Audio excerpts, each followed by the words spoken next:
this is episode 8 of the Real Talk with Claudia Mostaghasi. 8 episodes. Wow.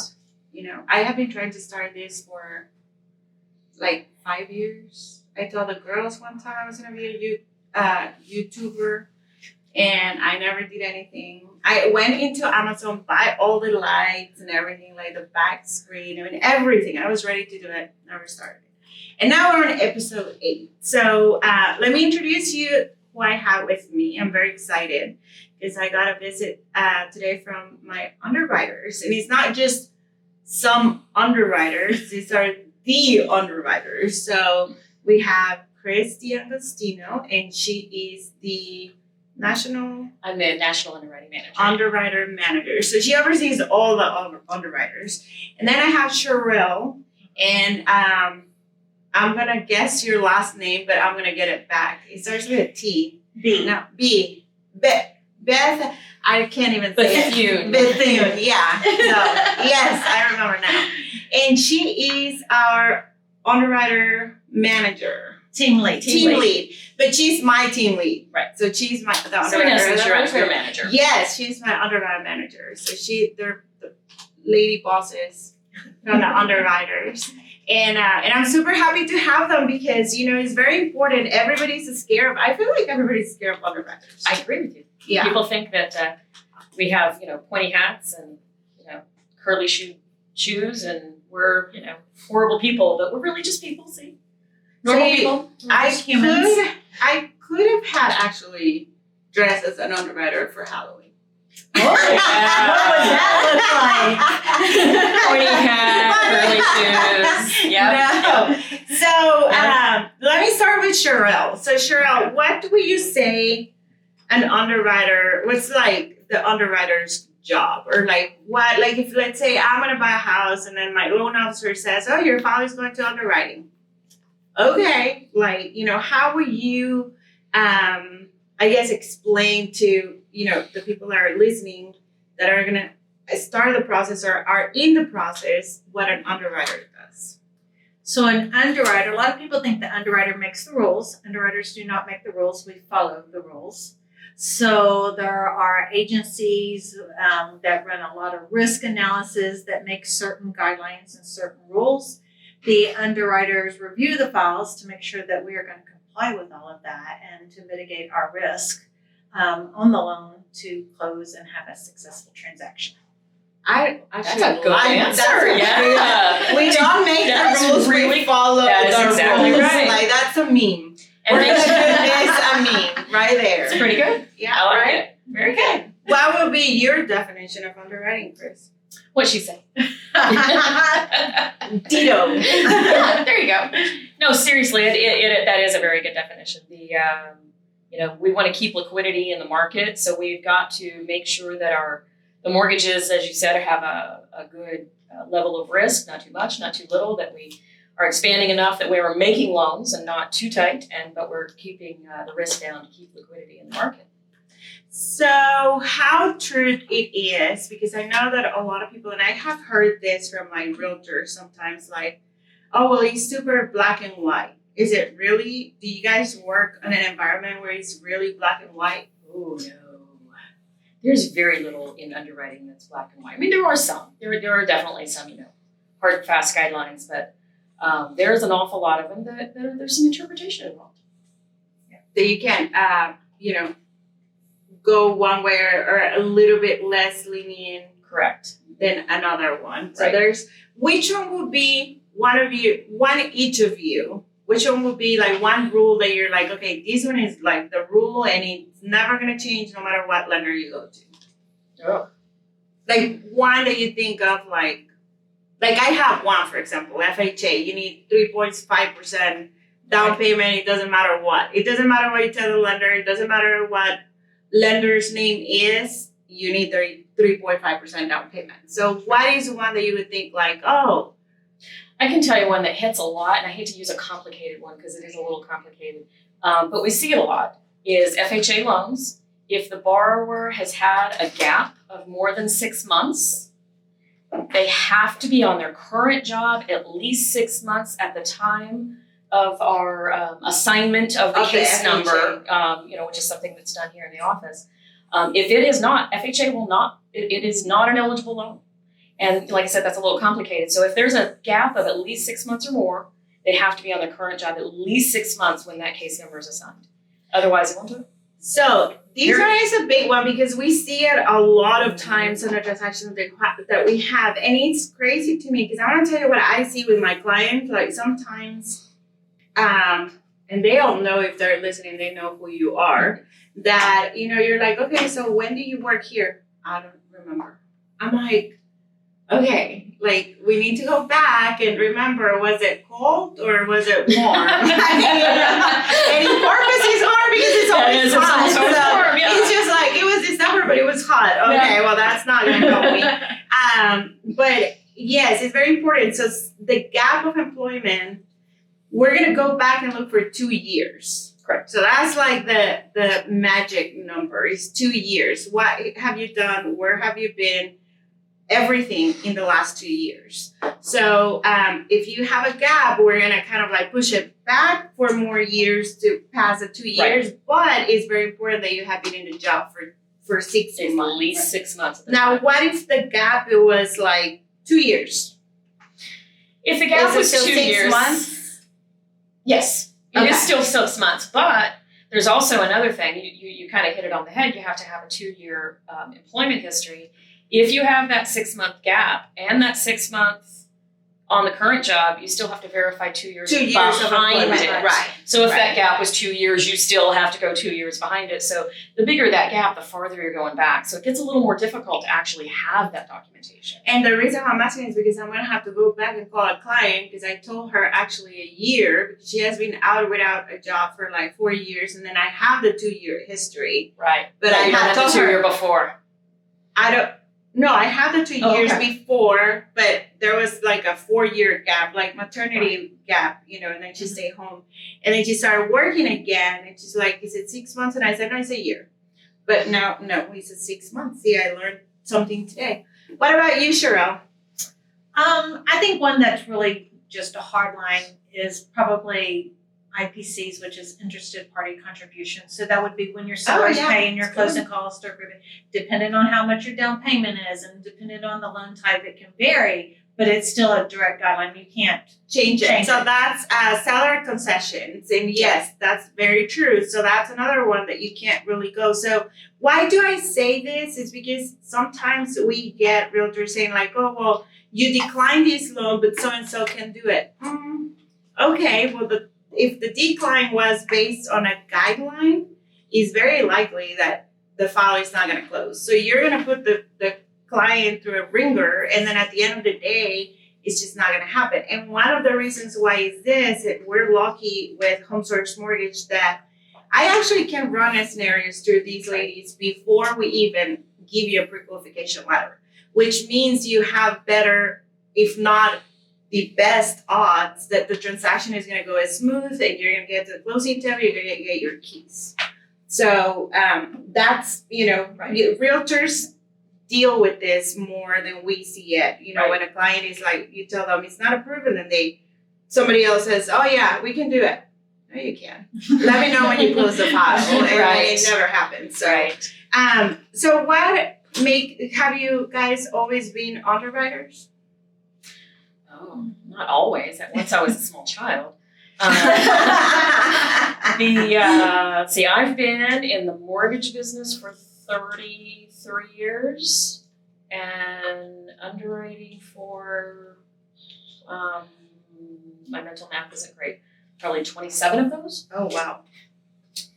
I'm not near as long as underwriting, but I've been in the business in varying roles from processing to title work. I did title work for about 5 years, and then I came back to mortgages and managed processors, et cetera, et cetera. So I've been in the business 32 years, but only underwriting for about 10. Oh, okay. Yeah. So that's a long time. That's more than you would. And you want very seasoned underwriters so that they can actually make, not, again, like you said, not make better rules or anything, but review the files more. So let me tell you a story about how I look at underwriters. So do we want to hear this? Yeah, you want to hear it. So my dream job was to become a lawyer. Oh. That was like, I wanted to be a lawyer. So, life happens. Things don't work the way that you want them to be. And when I started being in this business, then I kind of like just gave up on the whole thing. But, in your mind, you're like, okay, this is what I want to do. So I've always relate underwriting with like me being a lawyer and taking a case to court. Yep. Okay. So if one time I tell you can't handle the truth, that's where I'm coming from. Yep. But, it's like I have to show you guys reasons of why person A deserves a house. Yep. And then you're going to tell me, but this, and this. And then that's where I'm going to tell you, no, but this, and this. These are good stuff. Da, da, da. And then you win the case. I actually love that. I think about that all the time, that I sometimes files are a little bit different. They don't quite fit, and there's some, different circumstances. And I always like to tell the underwriter, sell it to me. Mm-hmm. That's what you're saying. Yeah. It's exactly the same thing. Sell it to me. Like Tell me why it works. Yes. Tell me why it works. So we get as a loan officer and the processors and everybody that touches the file, me personally, I get to talk to the client. And then you know the whole story of like, why do you choose jobs that much? Why do you do this? Why don't you save money? So you start looking, because I'm going to tell you, I have to tell people, you're not ready to buy a house. Like I just married a couple, over $120,000, no money saved. Living with the parents. I'm like, where's the money? And they're like, well, no, I know. I'm like, no, you have a big budget problem. We need to go back, do the budget. I'm going to tell you how long it's going to take you to save the money, because this is how much you're making and this is how much you can save. And they both were like, wow, like no one has talked to us like that. I'm like, I bet. I'm sorry, you probably won't come back, but I had to say it. So, and they do come back, but you know what I mean? Like, so that's the behind. That's why my team is like, don't call the underwriters, because you're going to like, lose your calm and everything. So they like to talk to you guys more than me. Claudia is not allowed to call the underwriter. Yes, she is. But, okay, so one other question. What is one advice that you will give realtors? First, a realtor and then a buyer. So a realtor to give a better service to their people, when they get to you, that something that can affect you on the approval of the loan. Mm-hmm. And then the buyers, like something that you would tell, like, okay, I wish somebody would have had told me this before I even started the process. I know. That's a tough one. I wish you put the music like that. Ding, ding, ding. Yeah, like Jeopardy. Thinking, like. That is a tough one. Advice for a realtor. This might not be a popular one, but putting a 15-day close doesn't help anybody. Because trying to cram something into a short period of time that takes longer can cause bigger problems.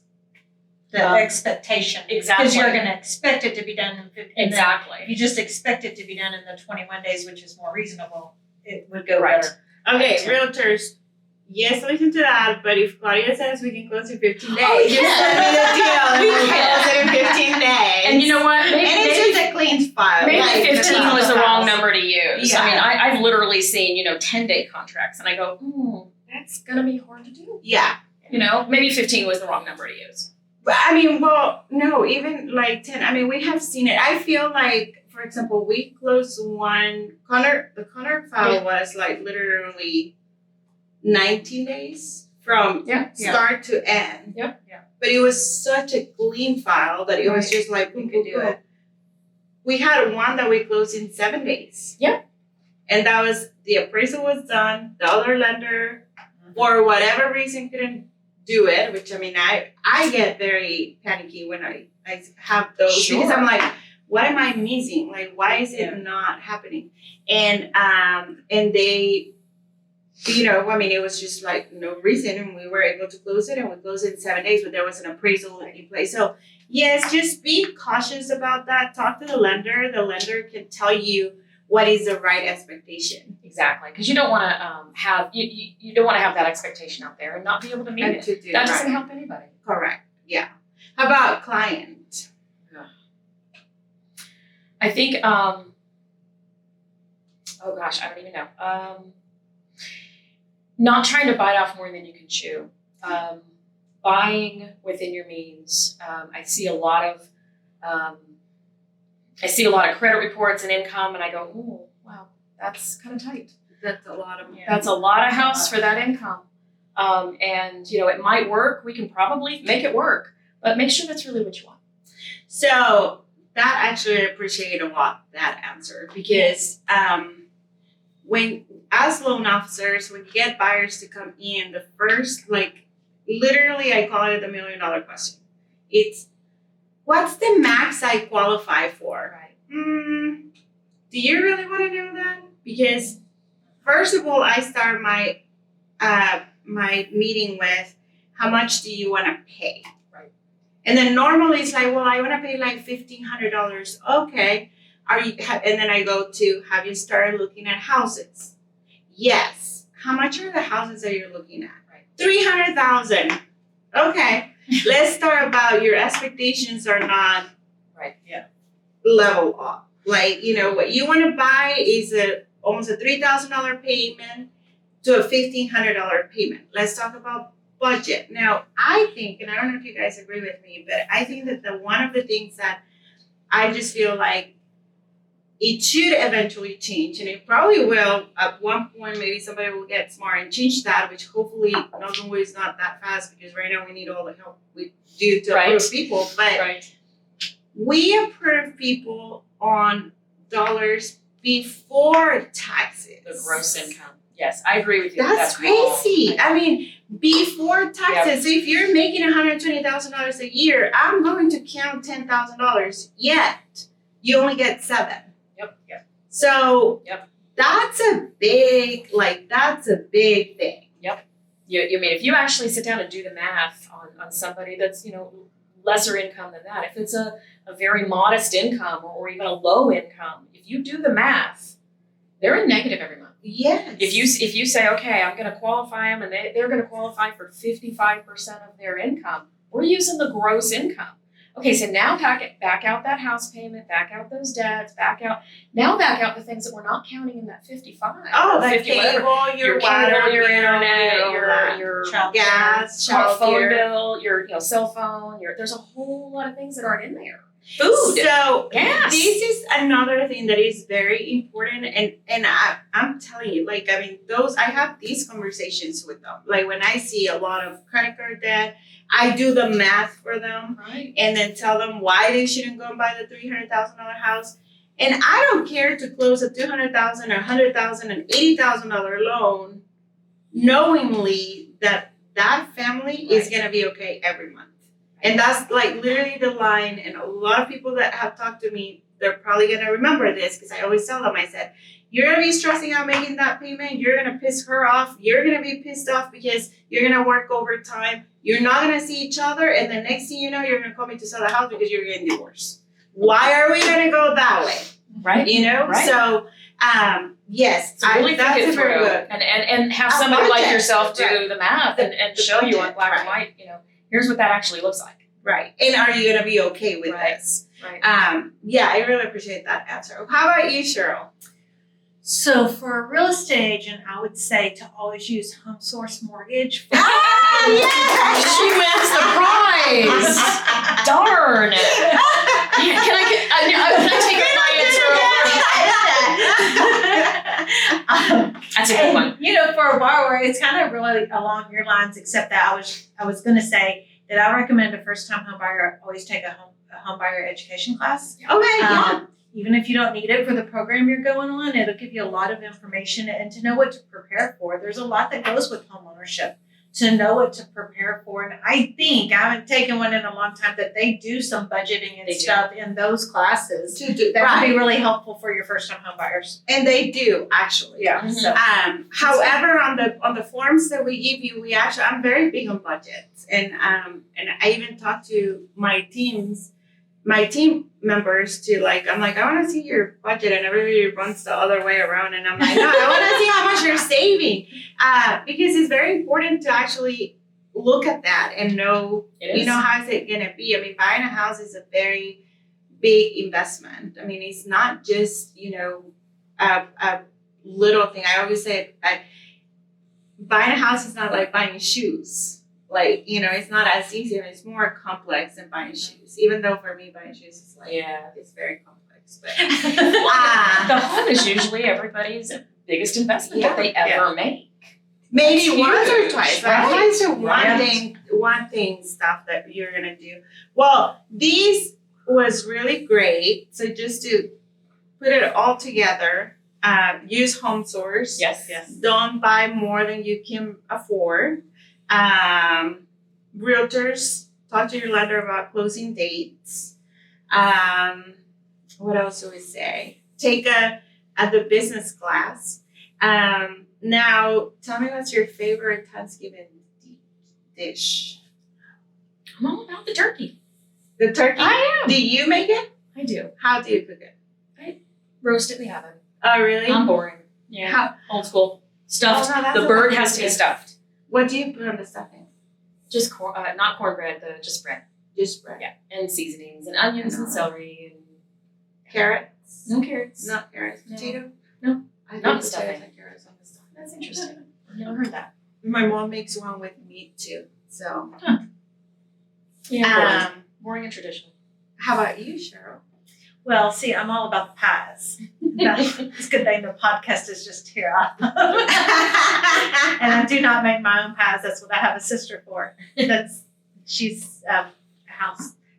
She doesn't work full time. I'll say it like that. So she likes to bake and make pies, and I like to eat her pies. Which one is your favorite? Which one is the best one? Probably she does the best apple pie I've ever had. Homemade apple pie, can't go wrong. I've always said, the housewives probably work more than we do. Yes, I totally agree. That's why I was like, I gotta watch my wording. No. I would never be able to stay home. Agreed. It's too much work. I would pay not to stay home.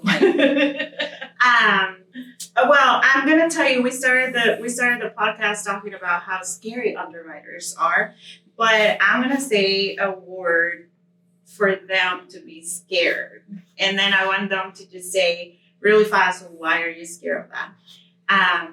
Inspection reports. Oh.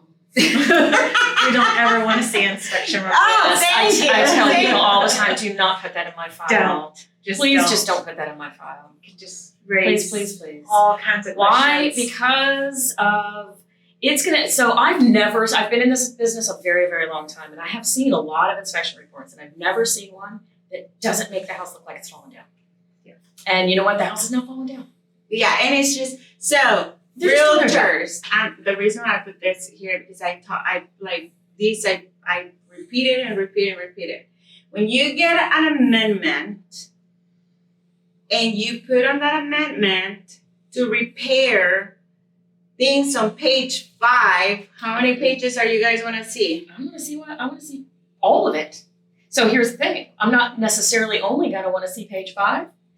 The bottom of page 5 says 5 of 12. I want 12 now. Yeah. I want all. So you guys have to remember, do not be, I'm going to say it on my podcast, because in my podcast, don't be lazy and actually write it out and type it out, all the repairs that are needed instead of just pointing at the page. Because my underwriters will ask for it. And if there's any lender out there, because I have heard these too, where they say, oh, my underwriters don't ask for it. I call BS on that. I agree. I mean, any underwriter. If we see things that pertain to the house, we have to read it. Yeah. We can't ignore it. And I don't want to see it because I don't want to have to ask you for things. Too many questions. Because then you're going to ask for more repairs. And I don't want to do that. Likely. I don't want to do that. Yeah. So, yeah. So, no inspection reports, pies, buy the house that you can afford, and use Home Source Mortgage. Thank you, ladies. Best answer ever. You.